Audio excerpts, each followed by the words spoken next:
for making the switch over to join us tonight as we did a quick platform change. This is Andrea and Brian and all the volunteers from the Little Thompson Observatory located in northern Colorado at Berthoud High School.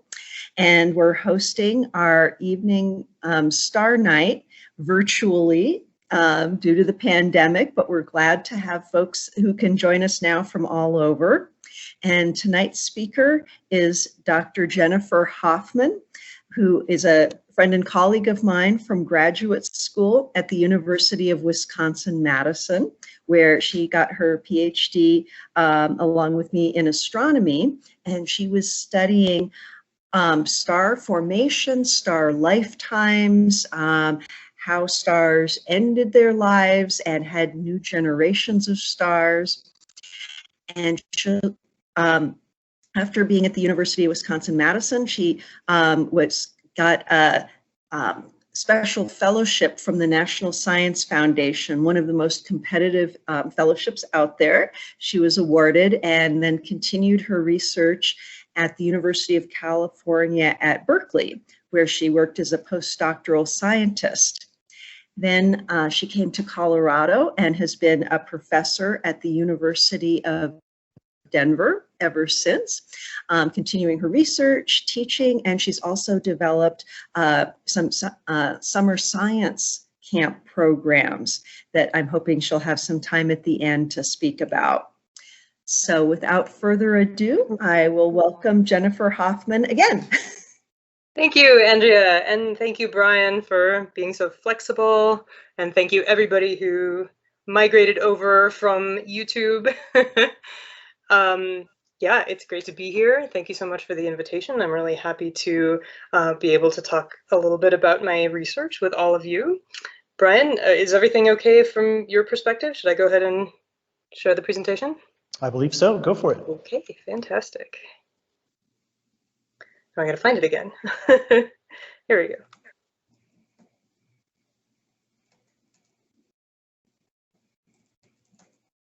Buffering. All right. All right. It looks good from my end. Are you all seeing a slide that has a pretty picture on it? Yep, looks great. Okay, fantastic. Great. So my talk is called Metamorphosis, and I'm actually going to be talking to you about supernova explosions and what they tell us about the star that came before the supernova and the question mark, the star, the form of stellar existence that comes after the supernova. So the subtitle is Seeing Supernova in a New Light. And here's me on Twitter if you're interested. Here are many of my colleagues. And in particular, I want to acknowledge the staff at the University of Denver, without whom, of course, none of this work would get done. So just to sort of orient us, I want to start out by giving some context to what I'm going to say. And I want to contextualize it as a story about the relationship between people and the universe. And I'm going to also motivate it by telling you that astronomy is kind of an unusual science. It's a science in which we are far away from the objects that we study. I don't have a lab at DU. I can't study stars by poking them or freezing them or, you know, doing things to them in a lab context. In a sense, pretty much all I have to work with is the starlight that we receive here on Earth from the objects that we study. And some people will tell you this makes them feel sort of insignificant, that we're standing here on a very tiny pinprick of a planet in the middle of a vast universe. But for me, it's actually the opposite, because for me, this dependence on where we are is a way that we are part of the actual process. So we're not separate. I don't think this makes me separate from the object that I study. I think it puts me right in the middle. And here's another way to think about that. What we see when we look out into the universe depends very sensitively on where we are. So here's an example. This is a demonstration that you might do in a classroom for telling kids about the phases of the moon. And you can see that we've got a light bulb representing the sun and a lollipop representing the moon.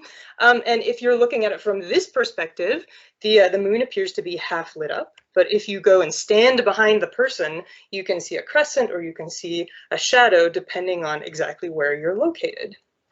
So if we recognize this, that what we see depends on where we are, this puts us squarely in the middle of the process of learning astronomy. So humans are part of what we do. We are part of the science. And that means that throughout this talk, I'm going to be showing you pictures of people alongside my requisite pretty pictures of astronomical objects. Of course, I can't hope to credit everybody who's been involved in all this work, but I'm going to do it now and then to help you remember that what we do is ultimately a human science. Now, what we see when we look out into space also depends on how we look. And here's an example of a different kind of one way we can look in different ways. one sort of flavor of looking in different ways. This is the Crab Nebula, which is a supernova remnant, and it's viewed at different wavelengths of light, some of which we can't see with our eyes. So we can see this visible light one in the middle, but not the others. By the way, somebody, Andrea, do you see my cursor when I move it over the slide? Not at the moment. Try again. It's there right now. Yeah, I can see the Crab Nebula slide. Yeah, okay. So I wonder if there's any way I can get but no cursor. Okay, that's fine. I will try to describe what I wanted to look at. Great. So this is the Crab Nebula in multiple different wavelengths, many of which our eyes can't see. And what we learn from this is it looks different, right? It looks different depending on which wavelength we use. And the different wavelengths come from different physical processes happening within that nebula. What we see also depends on when we look. So if you had been living in this part of the country in 1054, you might have noticed, as the Anasazi people apparently did, that there was a very, very bright star that was bright enough to be seen in the daytime, and you might have recorded it in your cave paintings as being close to the moon. The handprint, is my understanding, is that marks a significant astronomical event, and the supernova itself is over to the left of the moon. So you might have seen a very, very bright star with your eye, and that would have faded over several months. But if you looked in 2017 with the Hubble Space Telescope and a bunch of other telescopes at different wavelengths, you would see something very different. You can also get a different picture if you kind of make an animation, if you take several frames at different times and string them together. So what we're seeing when we do this is some shock waves that are still emanating outward from the center of this explosion that happened over 1,000 years ago. So it's still happening in a sense. It hasn't really, it's faded away from our perspective, but it's still a highly energetic supernova remnant, and we can still see accelerated gas moving around inside it. Ooh, I did something. Oh, I know it. Yeah, there we go. No. I lost my screen notes. Just a second. How do I do this again? We can see your screen. Yeah, but I've lost my notes. 1 second. That's okay. We see the Crab Nebula Great. Image being stepped through and moving. Great. Watch the Crab Nebula. Actually, I'm going to restart, and I think that's going to give it back to me. Sorry, I'm not familiar with this interface too well. Here we go. No worry. You have a cool background. Yes. This is also a supernova remnant, by the way. This is the Veil Nebula. Okay, so I'm going to tell it to resume. Okay, awesome. I've got my notes back. Thank you. All right, we did this. What we see depends on when we look. Okay. So let's start then by contextualizing where and when we are right now. And for me, I'm in Denver. For me, thinking about where and when I am requires thinking about how I am related to what has happened here in the past. So I'm going to start by showing you a picture of the Denver area.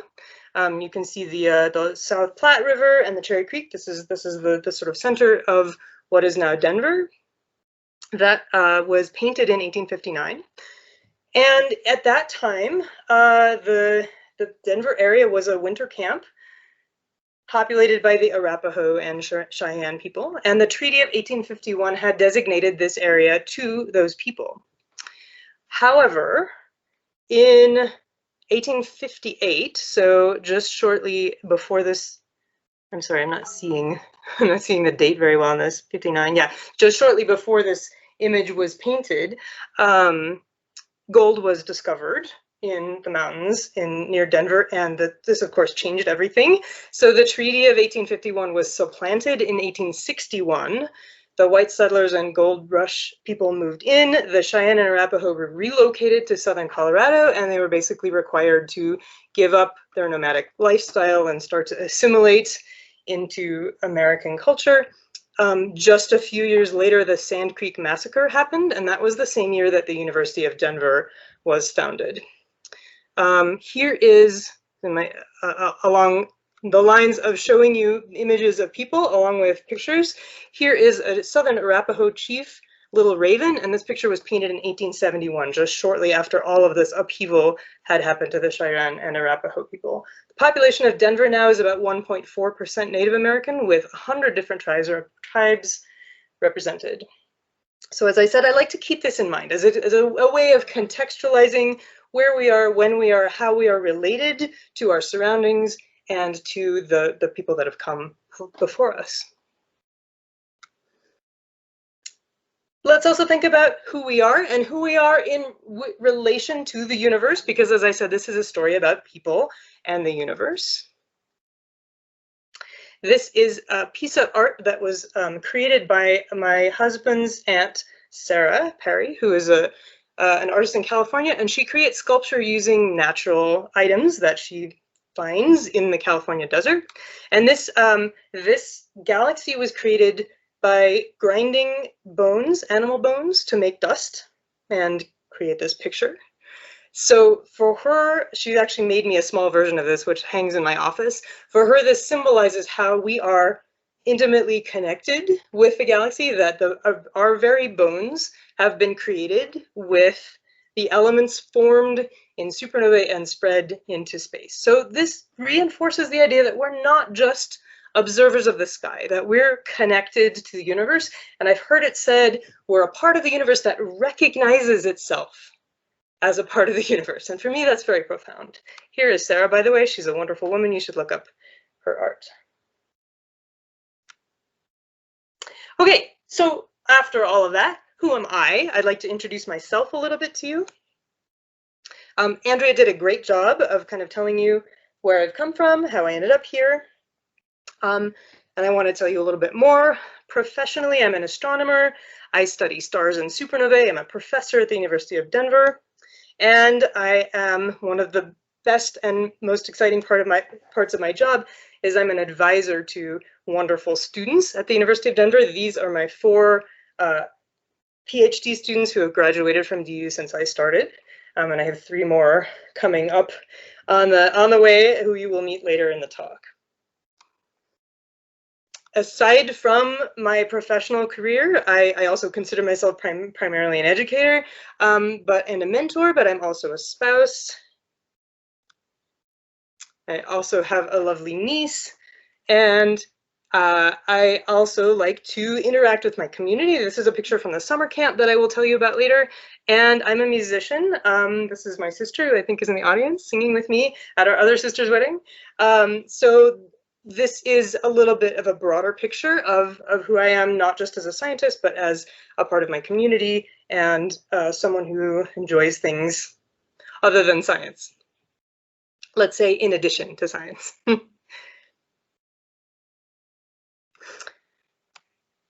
Okay, so let's get back to the idea that of how we learn things about the universe. What we observe, as I said, depends on our perspective, but it's helpful to change that perspective now and then so that we can learn different things.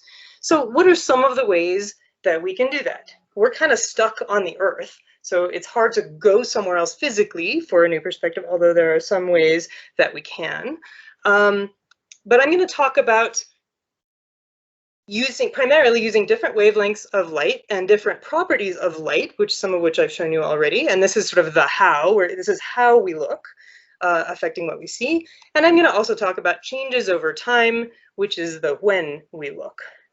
I'm also going to give a glancing reference to other kinds of observables than light. For example, gravitational waves will make an appearance a little bit later on. But for me, my main tool in learning about these objects is the light that we receive from them.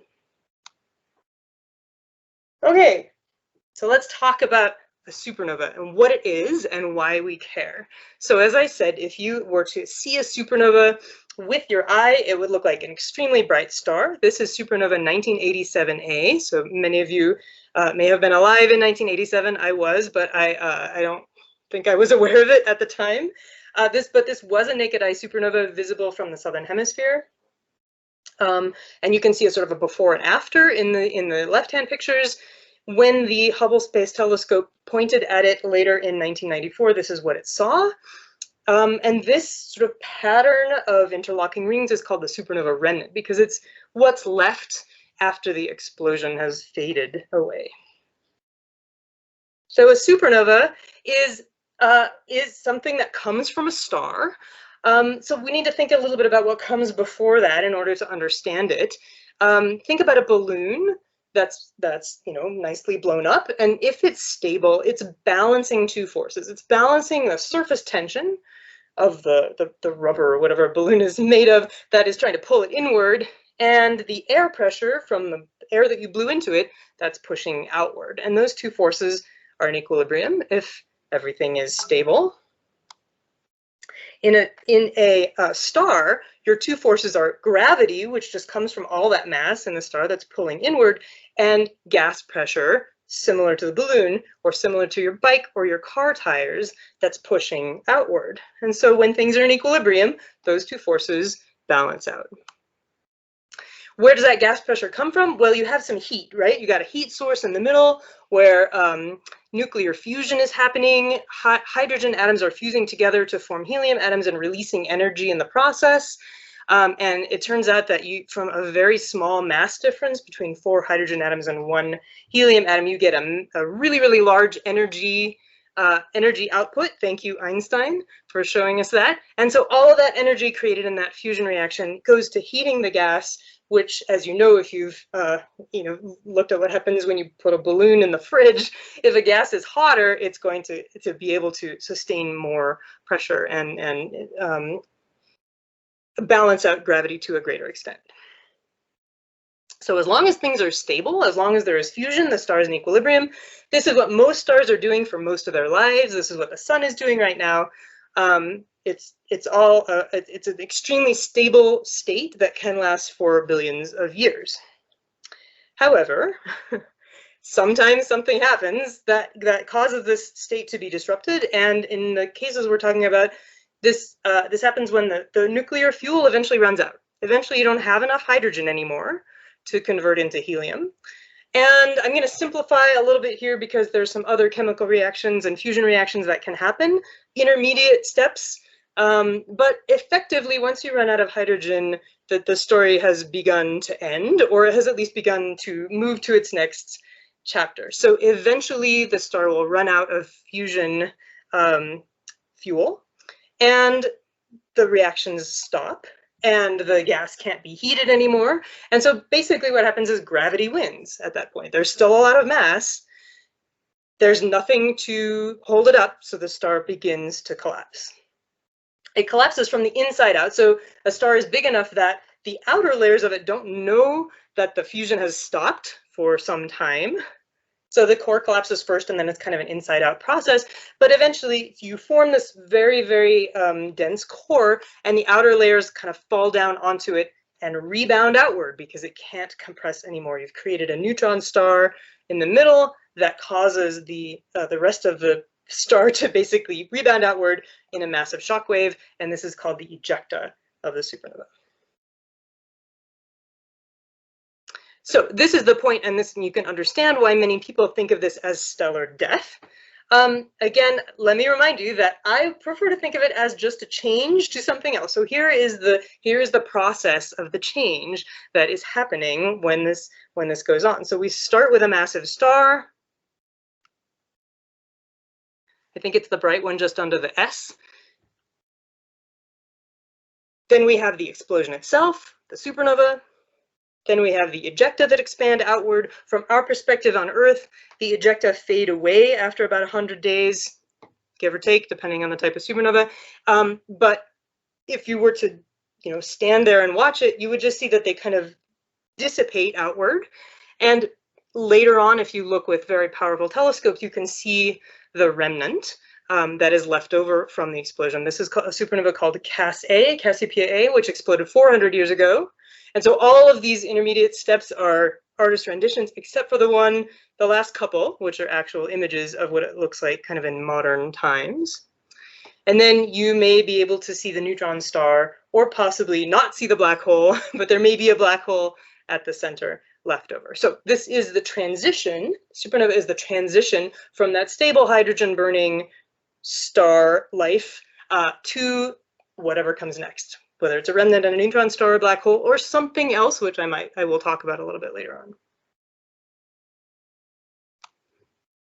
Okay, so why do we care? Like, why do I study supernovae? I mean, explosions in space are pretty cool. So for me, that's kind of enough. But when I write a proposal to get funding for my research, I have to talk about why it's important to study these objects, what we learn from them.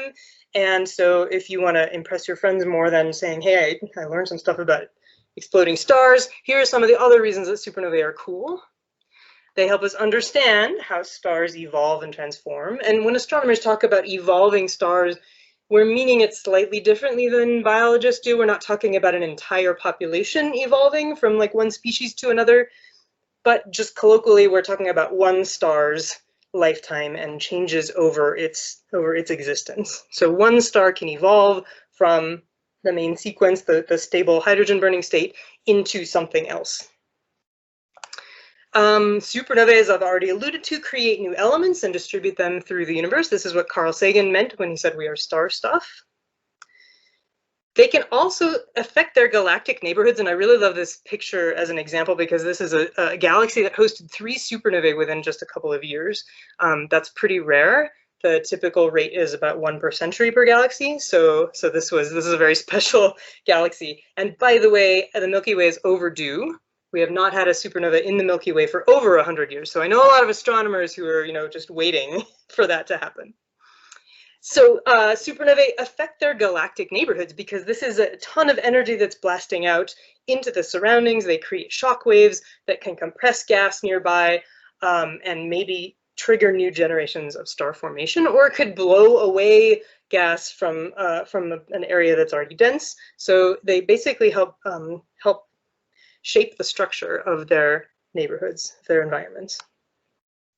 And many astronomers use them to map the universe. So if you can predict, if you have a particular type of supernova, you can predict how bright it gets. You can use it as kind of a flashlight, a standard candle is what we call them, to measure distances in a cosmic scale. And this is the method that has allowed us to determine that the universe is expanding, and not only expanding, but accelerating. So that's been some of the most exciting research in astronomy over the last couple of decades. Now, personally, although I think that's very cool, that's not what I'm focused on. You might have already guessed. I really like the part about transforming from one kind of a star to another. So that's what I'm going to talk about today. Okay, I'm kind of done with my introduction, and I'm going to move on into techniques. But I want to encourage you all to ask questions. I guess now that we're here in Teams, I can actually have you ask questions live. So if anybody would like to ask anything right now, this is a good transition point. Otherwise, keep it in mind. You could put it in the chat or just ask me at the end. I had one question about Yes. how often you had said we were overdue in the Milky Way for a supernova. About how often do they expect one to occur in a galaxy our size? Yeah, that's a good point because galaxies differ obviously in size and stellar composition. So the 1 per century is kind of an average, but the Milky Way is a pretty good average galaxy. So that is what I would expect roughly for the Milky Way. And if your next question is when was the last one, I'm gonna fail that one because I don't remember. Okay. I'd have to look that up.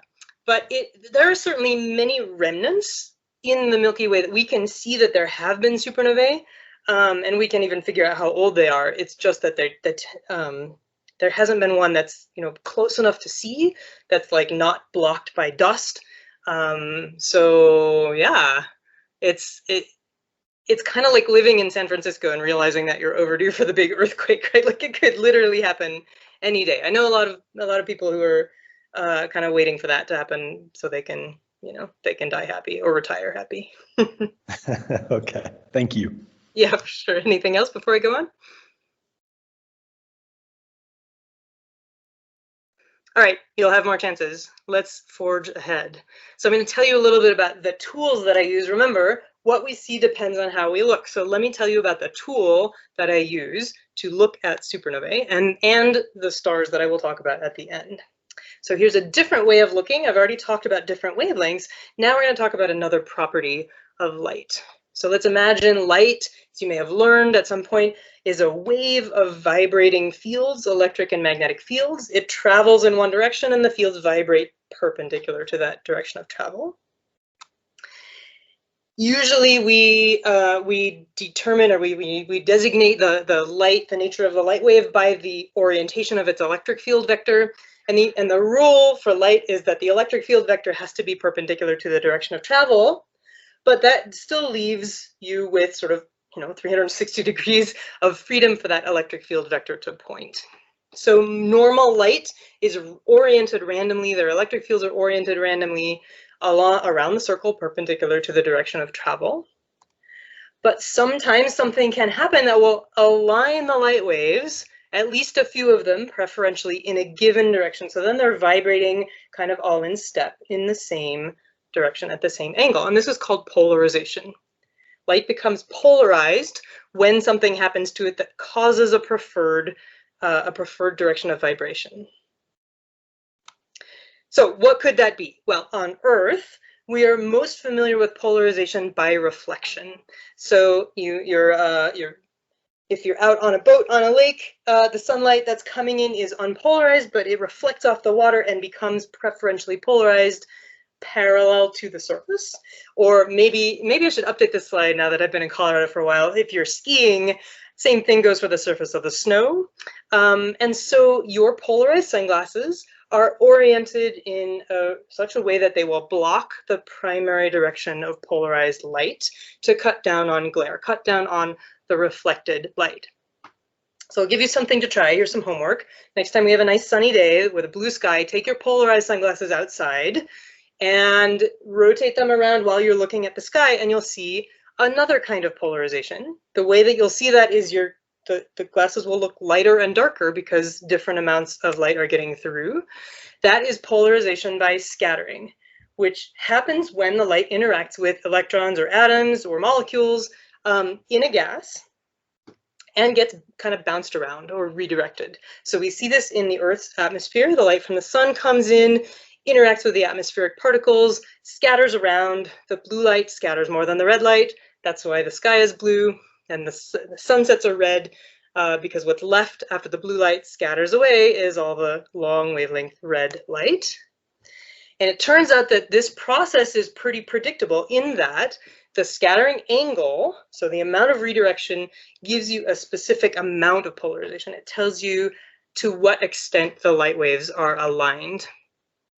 What percentage? We usually express it as a percentage. What percent polarized is the light? All right, so what? How does this work in space? In space, what you tend to have is a central source of light, like a star or like the core of a supernova, and the light is traveling outward from there through a gaseous ionized region and gets polarized by scattering on its way out. If you have a nice circular scattering region, the light gets polarized like this, kind of parallel to the outer edge, and you can see this if you look at the sun. Not you, don't look at the sun. Even with your polarized sunglasses, don't look at the sun. But if you have a polarizer or polarimeter to look at the sun, you can observe this effect. If you then take your spherical scattering region and move it far enough away that you can't resolve it anymore, that you can't see that it's a disk, then all of those polarization arrows get landed right on top of each other and they cancel each other out. And we are back to unpolarized light.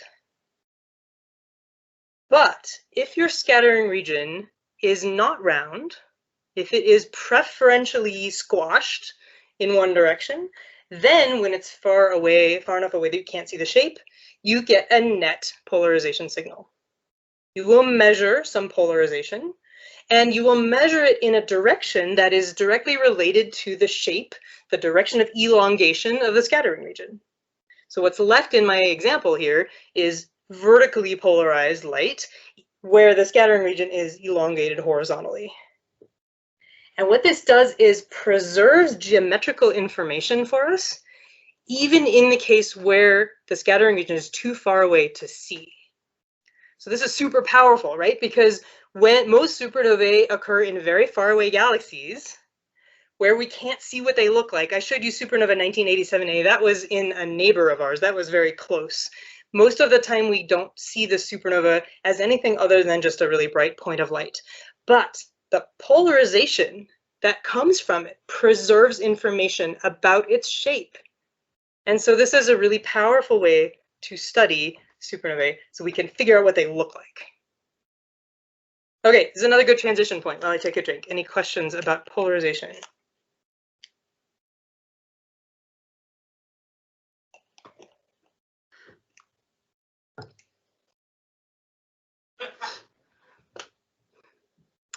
Incidentally, some animals can detect polarized light, bees and birds and cuttlefish.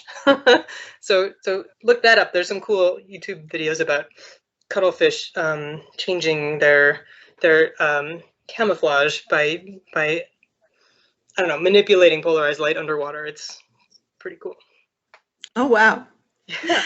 Well, this is Andrea, and I wanted to let you know that in the chat, we've been happily talking about the question about when was the most recent supernova within our own Milky Way galaxy.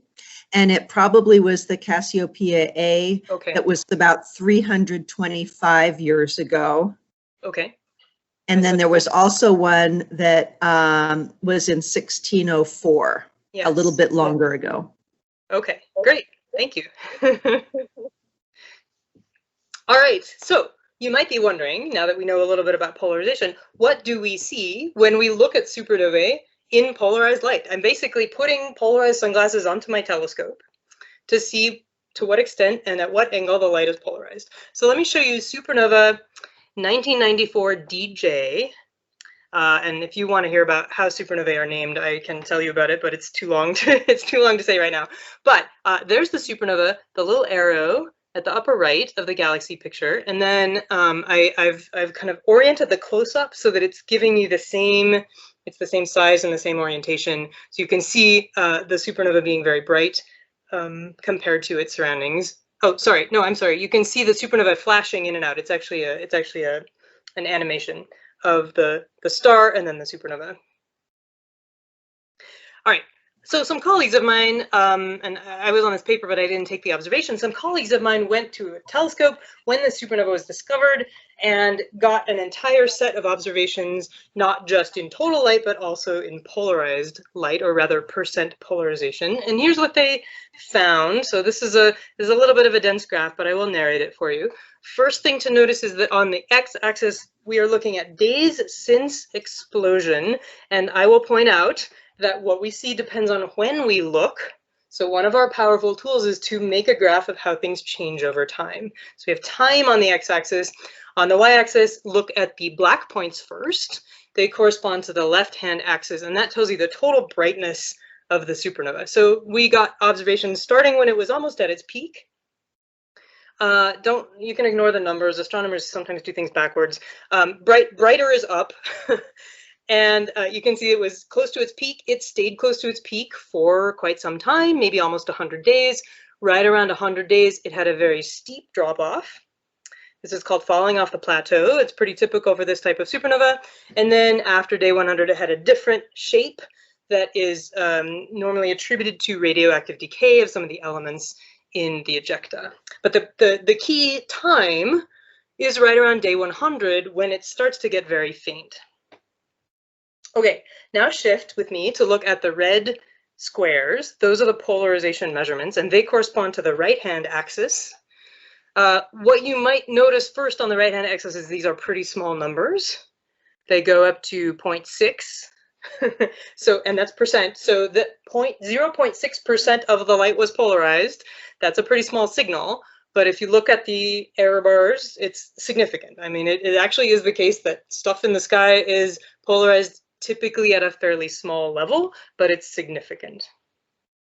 Okay, so the first three polarization observations over here near day 50, you can see they have big error bars, especially that first one, but they are pretty much all consistent with zero polarization. Right? What does this mean? Do we remember? Zero polarization means that you have a round scattering region. Okay, but there's Jennifer? Yes. There's also a question that came in on the chat of, does polarization happen at all wavelengths? Ooh, I love it, and I'm getting there. Let me get back to that, okay? Remind me in like 2 slides if I haven't answered your question. Okay, so let's look at what happens at day 100. Suddenly, the polarization has this massive increase. It goes from 0 to 0.6. Like 0.6 again might not sound like a lot, but it is very significant because before we had no polarization and now we have some, right? And then the polarization kind of decays after that, and you can see the line there. We made some assumptions, we made some models of what's causing it. But I want you to notice the shift from zero polarization to some polarization. That is the important and significant thing here. So what does this tell us about this supernova? Well, it started out round, right? Because we had zero polarization at the beginning. And then what happens when it becomes faint, the cause of that is that basically all of the material has come out of the star, and now it's going to start to dissipate. So as it dissipates, the supernova becomes fainter, and the material becomes more transparent, and we reveal something inside that is not round. So this was a significant result because it showed us that not only is the supernova, not round like all the time, but we can actually correlate its shape with its time variability to tell us about not just its overall shape, but what happens to the shape over time and what the interior versus the exterior structure looks like. Okay, so now let's go to the question of, does polarization happen at all wavelengths? Yes, it does. And it doesn't necessarily happen the same at all wavelengths. So remember, what we see depends on how we look. And one way to look differently is to look at different colors of light. So I've made the colors, the wavelengths on the x-axis here, and giving you a rainbow as a reference. It goes from blue, purple on the left to red on the right. And this is basically a visible region spectrum. So this is a different supernova. This one is called 1997 AG. This is one I worked on a lot. Top panel is total light. And in the spectrum of a supernova like this, you're going to see some really interesting, spiky signatures, which correspond to specific elements in the supernova ejecta. Middle panel is polarization.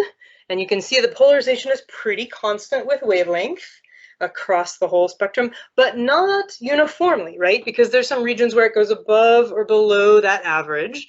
And you might already be noticing that those deviations from the average correspond to the spikes in the top panel. So I'll talk about that in a second. The bottom panel is the angle at which the light is polarized, which I told you, remember, has a significance too, because it traces the orientation of the scattering region. And that is also pretty constant with some deviations. So let's look at where these deviations happen.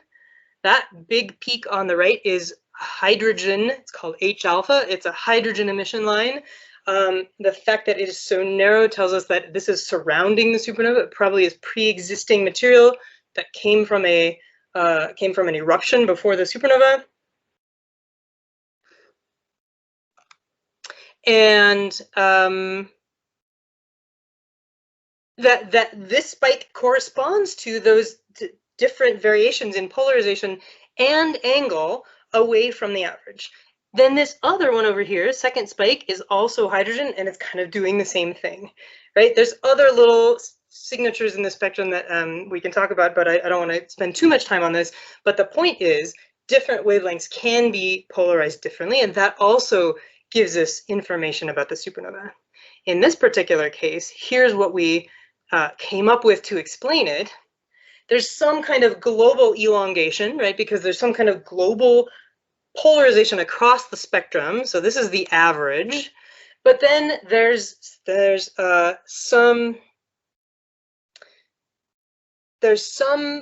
different polarization happening for the broad features of the line that are, maybe part of some expanding material in the middle here, and that's, oriented at a different angle. And then if you go to the very narrowest parts of those hydrogen spikes, you get an even different position angle, which gives you this orientation. So we have sort of 3 different angles that are important in the system. And the interesting thing is, as you move across that spectral signature, you get a change not only in the amount of polarization, but also the position angle.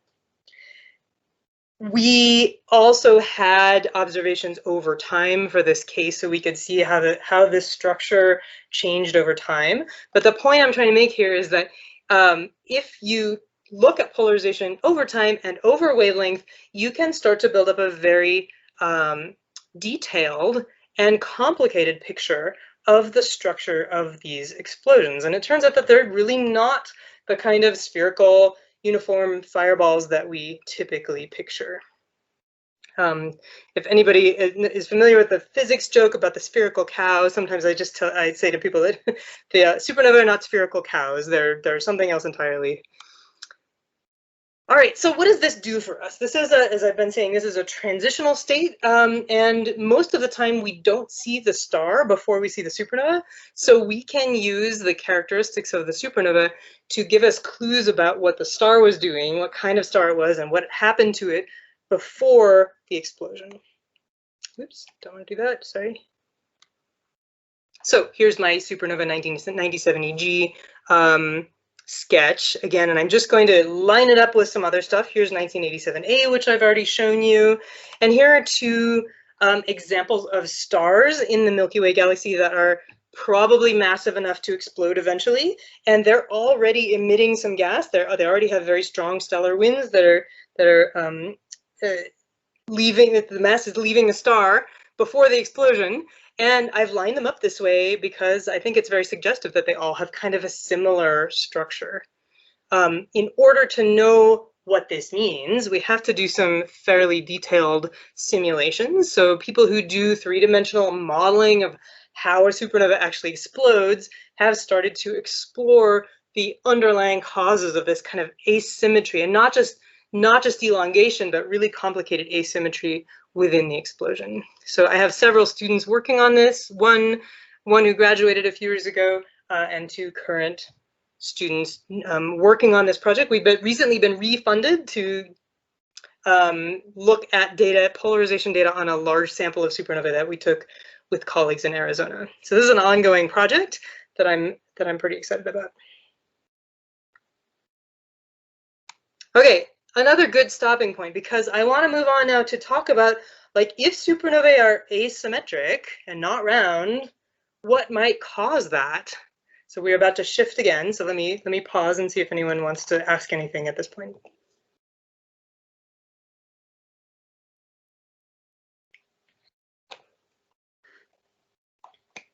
This is supernova 1987A again. Upper left picture is the one I showed you before of the remnant.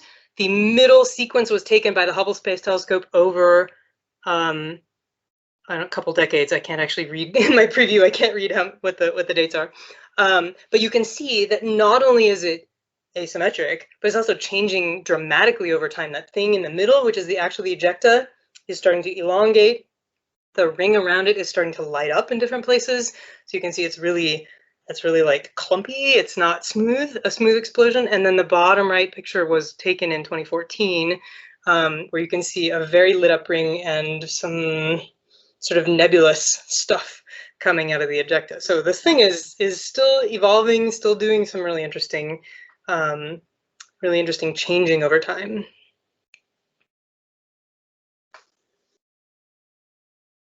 Okay, what could be causing these asymmetries? So this is a question that motivates most of my current research. We're going to shift gears a little bit because I think it's got to originate from the star before the supernova. And so I'm going to tell you about stars. It turns out that stars love company. Stars tend to form in pairs, and in particular, the massive stars that make the supernova that we see are preferentially found in what are called binary systems. That means they evolve along with a companion that's close enough to it to affect how it grows and changes over time. And these interactions between the two stars can actually change what happens to the massive stars at the end of their lives, because they can, for example, exchange material between the stars, like in this sketch. And when you have a system where the stars are orbiting around each other, there's a lot of angular momentum in that system. There's a lot of spin, right? So if material moves between the stars can start rotating faster, or they can rotate slower if they're losing material. So the rotation of the star is tied to its orbit if it has a companion. And all these things can affect what happens to the stars later in their lives. Okay, and then of course, if you have a binary system, if you have two stars orbiting each other and one of them explodes, or maybe both of them will eventually explode, you have an intrinsically non-round situation, right? We've already broken the symmetry by virtue of having two stars with a common orbital plane. So this is kind of a natural place to look for why supernovae are so asymmetric, because there are so many massive binaries and because they are so influential in the evolution of their stars. So let me tell you about the binary stars that I'm studying that I think are supernova progenitors. First of all, here's the sun. We're pretty familiar with the sun, and we're fairly familiar with its solar wind. So I am not talking about the nice prominence there in the upper right. That's a magnetic effect that is pretty. It's pretty variable. Like you know, sometimes the sun has sunspots and sometimes it doesn't. That's due to the magnetic field configuration. But behind that kind of little flare thing, you can see that there's a kind of more or less steady stream of gas that's leaving the sun and flowing outward into the solar system. This affects the Earth. It affects the other planets. And I know people now who are studying stellar winds in other planetary systems and stellar magnetic fields, so that all that is really cool. But I want to talk about massive stars that are 8 or 10 or 20 or 50 times more massive than the sun, because those are the ones that explode. And it turns out they also have winds, but their winds are much more dramatic and they have a lot more energy, they have a lot more mass. So I showed you this picture before. This is an example of a massive star that has not only a steady stellar wind, but also its prominences are erupting material off it in all directions. So everything is sort of more extreme with the massive stars. And this is all before they explode. So this thing looks like it's exploding, but it isn't. This is just its stellar wind. But all of that stuff is still there around the star when it explodes. And so it becomes kind of part of the supernova signature that we see. So I'm studying massive binaries. That means where both of the stars in the system have this strong stellar wind. And if you have two stars with a strong stellar wind, those winds can interact. They can smash into each other and cause all kinds of other interesting things to happen, such as shockwaves. So here is this is a simulation, an artist rendition of two massive stars. They put one of them just stationary in the middle, and the other one orbiting around it. And what you can see is that when the winds interact, you get this kind of triangular shape where the less massive wind is running into the more massive one and creating a shock wave. And this might look kind of familiar. We see stuff like this on the Earth. For example, when you're on a boat moving through the water, you get a similar triangular structure where your boat is sort of moving faster than the local wave speed. And this is called a shock, a bow wave or a bow shock. So it's the same kind of thing in an astronomical setting. This next graphic I just love because this is actual data. So the one on the left was an artist rendition, was a simulation, but the one on the right, these are observations. This is a star called WR104, and it is a massive binary. And you can see that kind of as predicted by that simulation on the left, you do get the stars orbiting around each other, and you do get this kind of shock wave structure, and it starts to make a spiral as it moves outward as the stars are orbiting. So this is actually seen, not just predicted. And even cooler, if the two stars survive the supernova, and maybe they're both black holes at that point, they might still be orbiting each other. And you might know that orbiting black holes can sometimes coalesce and give us a strong gravitational wave signature. This is a whole other talk, so I'm not going to go into it, but remember that gravitational waves are another way we have of looking at the universe and discovering different things than we can see in normal light. Okay, I want to show you some more actual data. I guess I'm going to show you simulations first. I'm going to talk about Eta Carina. You might have seen this before. It's a pretty famous Hubble Space Telescope image. This is another case where it looks like it's a supernova, but it's not actually exploding yet. It's just an eruption, but the star is still down there. And in fact, this one is a binary star. It's known to be a binary. So some colleagues of mine have made some really detailed observations of all of the structure inside this nebula, which, by the way, the shape might look familiar, right? It's kind of got that elongated structure again. And they have made a really nice kind of fly through of the model. So I'm gonna have to actually switch screens here real quick. So give me a second. Jennifer, while you're switching screens, Kevin had a question about the previous one that you showed, WR104, that was spinning. What is the orbital period that we were looking at? Yeah, so off the top of my head, I'm not sure for that one, but typically those kinds of binaries, because they're fairly close, the orbital periods tend to be on the order of days. So I would guess for that one, it's likely between like 4 and maybe 15 days. Any longer than that, and the stars are too far apart to interact significantly. But so the spectacular ones tend to be the close ones. And that's a good point, because you can have very wide binaries. Binaries kind of come in all shapes and sizes, right? But it is the close ones that create these dramatic effects. Okay, yeah, so but orbiting in days, that's fast. Yeah, it's super fast, right? Yeah, and so we have a lot of mass moving very quickly. So there's an enormous amount of energy, rotational energy in that system, which has got to go somewhere if one of those stars explodes. Okay, I'm just going to show you a few seconds of this. Again, this is a simulation where now we're taking data, we're interpreting data, and we're trying to see what it looks like at different angles. Right, there's your shock wave and your spiral structure again, and they have actually created a 3D print simulation. Like you can Google this and download the 3D printer recipe for this and make yourself a little Eta Carina interacting binary spiral. Okay, I just wanted to show that because I think it's super cool. Let me get back to the presentation.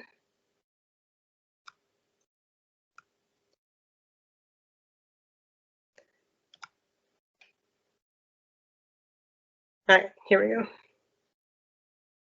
Just to reload it every time. Okay, so what's the point? My colleagues who made that animation are trying to learn about that binary system by making a simulation and then inspecting the simulation from different angles in order to sort of see what it does inside.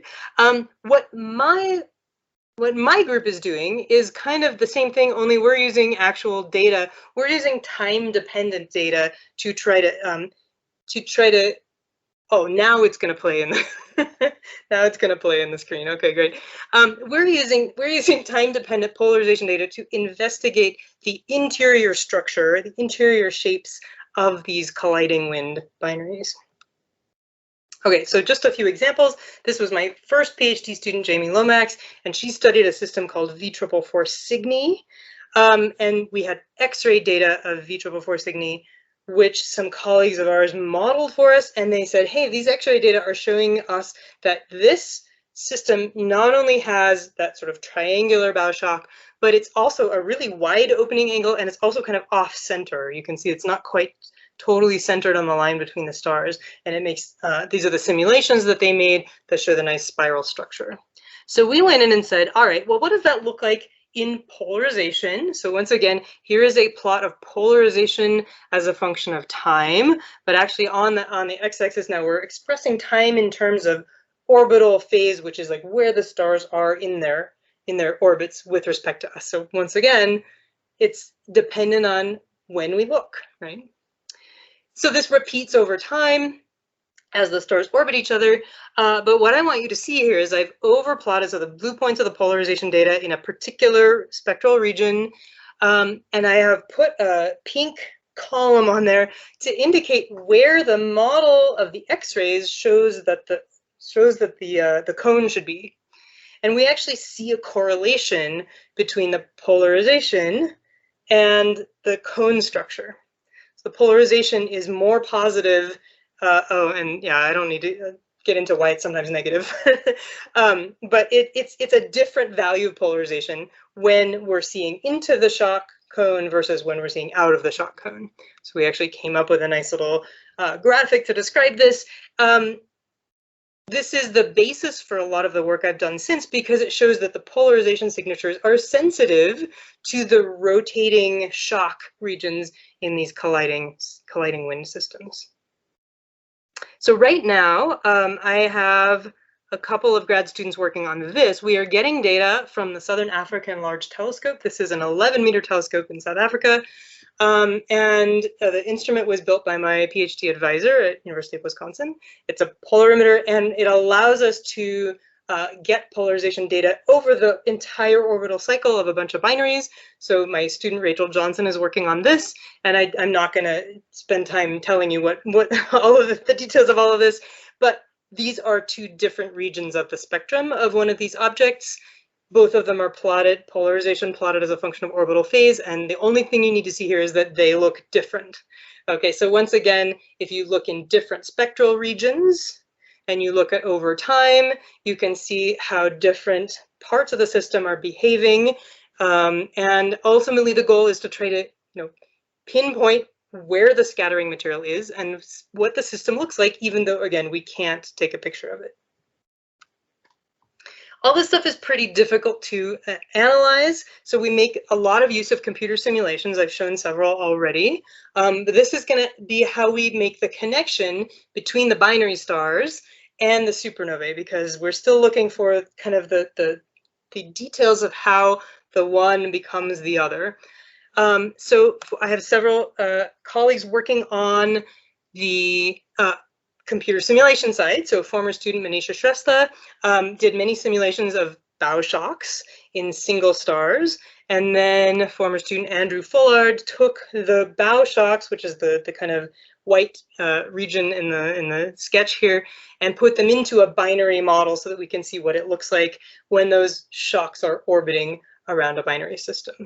Both of these students have graduated but continue to collaborate with my group. So that's another really exciting part for me about the mentoring aspect of my job, that I create my own really awesome colleagues. Okay, so coming up on the end of the science part of the talk, I will talk about my summer camp in just a second, but let me give you the sort of takeaways of the science. First thing I would love you to remember, that I've said many times, is that what we observe as astronomers depends on how we look, where we are, and when we are. And we can manipulate those variables to give us a more complete picture of these astronomical objects, even though we can't study them in the lab. Supernovae, I'd love you to think of them not as the end of a star's life, but as a transformation from one kind of object to another. And they kind of point the way between the binary star, or the star, the supernova, and then potentially the remnant. And supernovae, they're not round, so we think that some of that, at least some of that asymmetry, is coming from the fact that it may have been a binary star system to begin with. Okay, and then maybe most importantly, I hope I've communicated to you that I view astronomy as not just kind of a hard, emotionless science, but I think it's in a very real sense, it's a way that we connect the human experience with our broader universal surroundings and our ecosystem that we live in as humans. So rather than stop here for questions, I'm just going to go straight ahead and tell you about the summer camp very quickly, and then we'll wrap up. And I'll be happy to answer more questions at that point. So as Andrea mentioned, I am a co-founder and co-director of a summer camp at DU called DU SciTech. And the reason that we started this summer camp is that we noticed that the field of astronomy is not especially diverse. There are more women than ever before, but there are very few people of color and extremely few women of color. And people have been studying why this is. It turns out that it's not that women of color are not interested in astronomy or not good at astronomy, but it's more about access, experience, mentoring, and the development of the scientific identity. And so we wanted to sort of become part of changing this a little bit. We developed DU SciTech as a summer day camp. It's a week-long camp. We bring girls of color from local middle schools to campus to basically do some science. It's supposed to be a fun science week. We've run it 3 times already. Unfortunately, got a little derailed by COVID this year, so we're hoping that next summer will be our next iteration. But I would like to give a shout out to my colleagues, Robin Tingatella and Shannon Murphy, both of whom are DU professors in biology, and they are my co-founders and co-directors. We've also had a great team of graduate and undergraduate students who act as peer counselors for our middle school girls. So here's some of the things that we do during DU SciTech. The biologists like insects, so they do insect collecting. We do computer programming. The girls will go home with a computer and insect collecting kit. We do circuits. And my favorite, of course, we build telescopes and we learn how to use them. And as I mentioned, we give all the campers the stuff to take home so that they're not just doing science in a lab on a university campus, but they're learning how to do it on their own and then taking it home and sharing it with their family and friends. We've started doing some assessment on this, and any scientists in the audience are going to laugh at me for a 2-point graph, but these are all we don't have a ton of data yet. We've only done a couple of surveys, but we're still developing the assessment here. But this is significant because we asked our students, our campers in 2019, a bunch of questions at the beginning and the end of the camp. And most of them didn't show any difference between the beginning and the end. The girls were equally interested in science before and after. They were equally likely to say, I'm thinking about a science career. They were equally likely to say, I know a scientist. And, you know, so you look at all this data and you're like, wow, great, we didn't have any effect with this camp. But this one showed a difference, at least a preliminary difference, that we think that we need to explore this a little bit more. And this question was, do you think that you can do a scientific task? How confident are you that you could do something scientific? And this is we phrase the question this way because it's a quantity called scientific self-efficacy, which is like the trust in yourself to be able to do it, right? And this is something that has been shown to be lacking in girls in general, girls of color in particular, at this level, right? Where if they're interested, they like it, they know about it, but they're just not sure that they can do it. And so if this holds up, that our camp is helping to improve scientific self-efficacy among this population, this is exactly the kind of thing we're looking to do. we think, and we need to do some more testing on this. We have some social science colleagues who are helping us with it. But we think that part of what's helping drive this increase is that we've introduced a presentation day at the end of the week where the girls can invite their family and friends and talk to them about what they've learned, show off some of the stuff they did. This participant is showing her insect collection.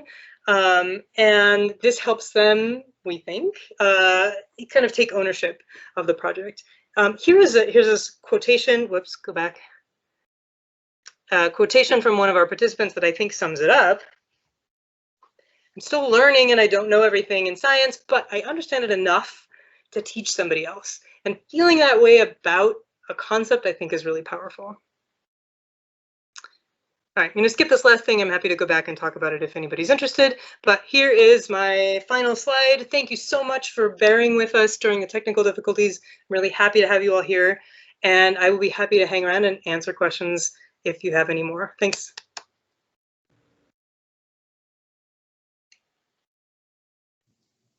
Yay, lots of virtual clapping. Yay! And I want to invite people to come off of mute to ask questions, or if you type them in the chat, I will relay them.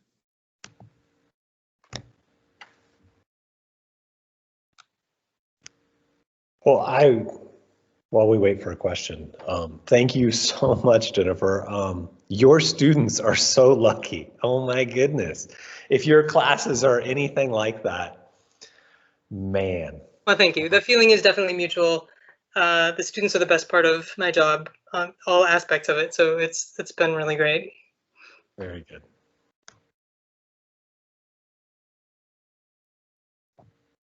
All right, it looks like we don't have any more questions. I apologize. I'll ask a quick question. Oh, go ahead, Andrea. Have you gotten to observe from any different telescopes, or do you have any fun stories related to that? That's a great question. Sadly, I think what happens to a lot of astronomers as they become more senior is they do less and less observing. I have not been on an observing run for about 6 or 7 years. In fact, I was just getting Facebook memories of the last time that I went observing.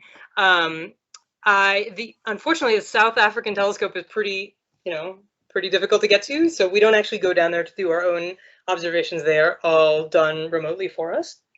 But I have been to the telescope in Arizona where we got our supernova data, and that was the last time that I went observing. Mm-hmm. It's a beautiful site. It's a telescope where the observatory itself, the whole building rotates to track the sky. So you walk out of it in the morning and you're facing a different way than you were facing when you came in. So yeah, that's been super rewarding. I've also been occasionally getting data from space telescopes, where of course we don't go to space to do those either, but we just get emailed our data after a while. Yeah. Cool. So, which space telescopes? So the X-ray data that I was talking about with the 444 Cygni came from the XMM Newton satellite, and I think some from Chandra as well, and we're continuing to propose to those. I will also recommend a book called The Last Stargazers that was written by a colleague of mine, Emily Levesque. She has surveyed a bunch of astronomers and asked them about their best observing stories. So there's a book full of them. But I guess my best one is that for 5 years in Wisconsin, I got to live at the Pine Bluff Observatory and actually kind of take care of the place. So there's a little apartment in that observatory, and you just get to have the telescope over your head all the time. So that was definitely a formative experience in my grad school days. Yeah, and thank you for the plug for Emily Levesque's book, The Last Stargazers. I'm a bit fond of it myself because I'm in it. I talked to her, but I don't know if I made it in. I'm sure she had much better stories. What other questions do people have?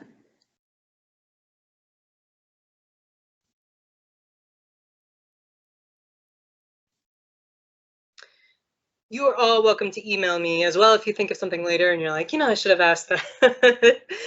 My email address is just jennifer.hoffman@du.edu, or you can pass it along to Andrea and she can find me. I'll put it in the chat. Excellent. What are you studying at Eta Carina? Eta Car, I'm not doing anything with that right now. I do have some colleagues working on it. Actually, I take it back. We did just get some new polarization data using the Southern African Large Telescope on Eta Carina, because it is about to come up on its periastron passage, and that means when the stars are close together. So this is a binary where it's not a circular orbit, but the stars approach and then leave again. And so it's at the close approaches that the interesting stuff happens, where that you might have these eruptions. And so I think that period of its orbit is coming up in like the next year or two. And so we thought, hey, if we get a baseline observation now, and then some more observations during the periastron passage, then we can see how the polarization changes again over time, right? But you have to know what time scale you're looking at. So we did get some preliminary Eta Carina observations.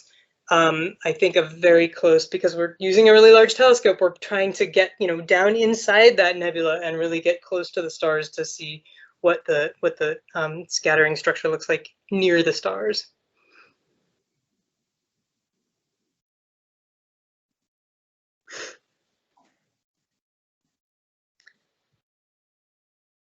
Nobody's going to ask me if Betelgeuse is going to go supernova. I think we're safe. Short answer.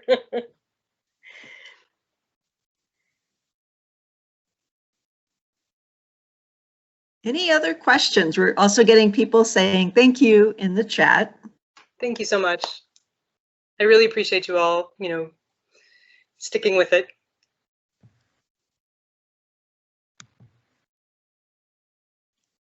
Well, while we're waiting, just in case there might be any other questions coming in on the chat, would it be okay if I share a promo slide for next weekend's program?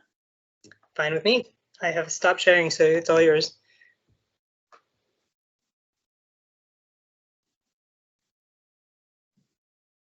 Let's see.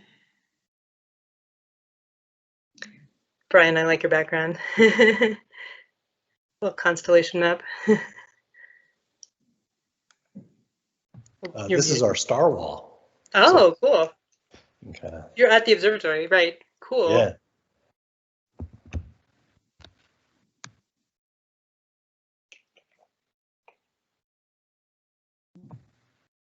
It started to share and then it stopped. Let me try again. So did it come through this time? There we go. Yeah. That looks good. Well, any final questions for Jennifer? Well, Jennifer, we'll look forward to someday in the future having you come out to the observatory in person. And we have actually 2 star walls, one constellation series that are the Greek constellations, and one that are the Lakota Native American constellations. That's great. Yes, I will be excited to visit when that is possible again. I was telling Andrea and Brian earlier, I got my 2nd shot today, so it's feeling like it might happen at some not too distant time. Yeah. But in the meantime, we can all be connected by the stars, and it's fun that we're now able to be doing virtual presentations like this one. And thank you to the audience for your patience while we figured out the buffering issue. And next weekend, if you'd like some more, on Saturday, April 24th at 7 p.m., we'll be doing some short talks about 10 or 15 minutes each about the night sky, the distance of the solar system, but doing it with a roll of toilet paper. Suzanne Metley, who's one of our all-time favorite speakers at the observatory, talking about how you can make a helicopter like NASA's Ingenuity, that's getting ready to fly around on Mars, and an exploration of terrestrial planets that are in our solar system. And then if it's clear, observing afterwards. So that's what we have planned for next Saturday to celebrate Earth Day. So are there any other announcements folks have?